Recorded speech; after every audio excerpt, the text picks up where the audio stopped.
안녕하세요. 오늘은 정말 흥미로운 주제를 가지고 왔습니다. 바로 수백 년 전 조선의학이라는 오래된 지혜 속에 숨겨진 코드를 함께 풀어보는 시간인데요. 준비되셨나요? 한번 시작해 보겠습니다. 자, 한번 상상해 보시죠. 만약 어떤 병을 고치는 열쇠가 알약이 아니라 달력에 있다면 어떨까요? 좀 엉뚱하게 들리시나요? 바로 이 질문이 오늘 우리가 탐험할 조선의학이라는 아주 독특한 세계로 들어가는 첫 번째 문입니다. 오늘 이야기의 한가운데에는 해학이라는 어쩌면 조금은 낯선 이름의 병이 있습니다. 이게 뭐냐면 주기적으로 열이 오르내리는 병, 요즘으로 치면 말라리아 같은 건데요. 근데 중요한 건 이 병의 본질이 바이러스나 세균이 아니라 바로 시간이었다는 거예요. 병이 나타나는 주기, 그 리듬 자체가 진단과 치료의 가장 결정적인 단서였던 거죠. 자, 이 그림을 한번 보세요. 해악이라는 병이 어떤 식으로 움직이는지 보여주는데요. 이게 그냥 아팠다가 낫는 게 아니라 아주 정교한 사이클을 가지고 있어요. 1단계, 일단 나쁜 기운이 몸속에 숨어들어요. 그러다 2단계, 딱 정해진 시간이 되면 3단계에서 우리 몸의 방어 에너지랑 꽝 하고 부딪히는 거죠. 그 결과가 바로 4단계, 우리가 아는 오한과 발열, 즉 발작으로 나타나는 겁니다. 그리고는 5단계에서 잠시 쉬는 듯 하다가 6단계에서 다시 처음으로 돌아가 이 모든 과정을 반복하는 정말 완벽한 순환 구조를 가지고 있었던 거죠. 바로 이 지점이 정말 중요합니다. 우리가 보통 감기에 걸리면 어때요?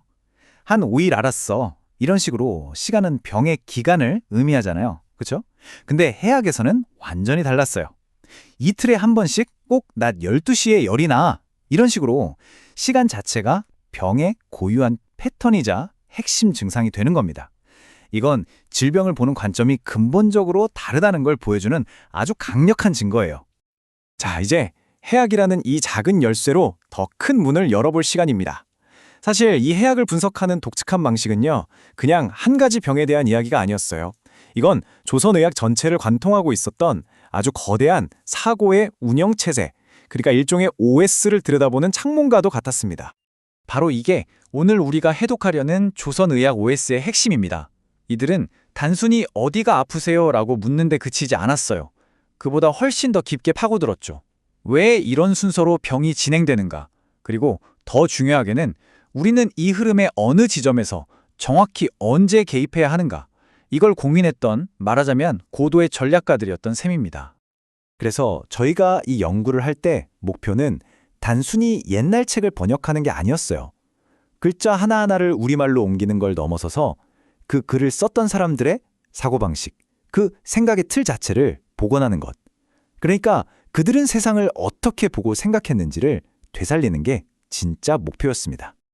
자, 이런 거대한 OS를 복원하려면 당연히 뭐가 필요할까요? 네, 바로 원본 소스 코드가 필요하겠죠. 정말 다행히도 우리에겐 무려 400년이라는 긴 시간 동안 축적된 조선의학의 지혜가 담긴 방대한 기록들이 있었습니다. 바로 이 세 권의 책이 그 핵심 소스 코드입니다. 1477년의 의방유치, 그리고 너무나 유명한 1613년의 동의보감, 마지막으로 19세기에 나온 임원경제지의 인재지까지 이 세 기둥이 400년에 걸친 조선의학 사상의 흐름을 고스란히 담고 있는 거죠. 여기서 정말 흥미로운 지점이 있어요. 이 책들이 그냥 지식을 계속 쌓아 올리기만 한 게 아니라는 겁니다. 의방유치가 세상의 모든 의학 지식을 거대한 도서관처럼 모으는 집적의 역할을 했다면 동의보감은 그 방대한 지식을 체계적으로 정리해서 국가적인 표준을 세웠고요. 마지막으로 인재지는 그 의학을 전문가의 영역에서 꺼내서 모든 사람의 일상생활 속으로 가져왔습니다. 지식의 사회적 역할, 그 포지션 자체가 완전히 바뀐 거예요. 그렇기 때문에 이 흐름을 단순히 진화했다, 발전했다, 이렇게 일직선으로 보면 본질을 놓치기 쉽습니다. 이건 그 시대의 필요에 맞춰서 지식을 가장 적절한 곳에 가져다 놓는 굉장히 전략적인 재배치 과정으로 봐야 하는 거죠. 자, 그럼 이제 가장 현실적이고 중요한 질문이 남습니다. 이렇게 깊고 복잡하고 또 오래된 이 사고체계를 어떻게 하면 오늘날 우리가 컴퓨터로 분석하고 재사용할 수 있는 그런 살아있는 데이터로 만들 수 있을까요? 바로 여기서 RDM, 즉 연구 데이터 관리라는 아주 현대적인 방법론이 등장합니다. 과정은 이렇습니다. 첫째, 그 방대한 업문 속에서 생각의 구조가 가장 잘 드러나는 핵심 문장들을 콕 집어 찾아냅니다. 둘째, 그 문장들 속에 숨어있는 원인의 순서, 개입의 타이밍 같은 논리적인 구조를 쏙 뽑아내는 거죠.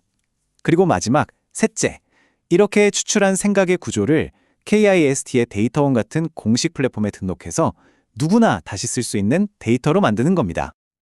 그렇게 해서 탄생한 최종 결과물이 바로 이 3종 세트입니다.